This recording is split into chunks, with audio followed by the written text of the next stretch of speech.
How to fix the iPhone built-in speakers are too low on the iPhone 16 series. So here I have a song playing, and if I turn on the volume,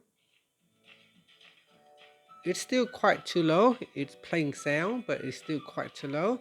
So to fix this issue, this is what you can do.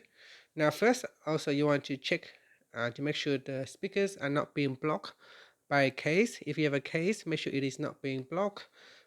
Inspect the speaker's grill to make sure there are no dust covering up the holes. If there are, you can use a toothbrush and brush it off. Now the other things that you can do is to go into settings. So from the home screen, go into settings. Then in settings, we scroll down and tap on sounds and haptics.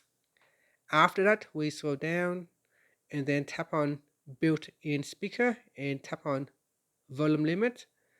And in here, turn off limit maximum volume. And then go back over here and play on the music.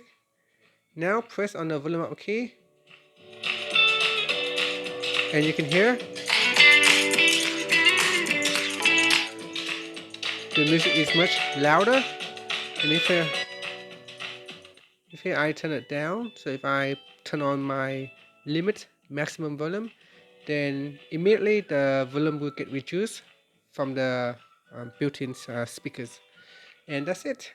So just turn off and then press on the volume up key to increase the volume. And that's it. Thank you for watching this video. Please like and subscribe to my channel for more videos.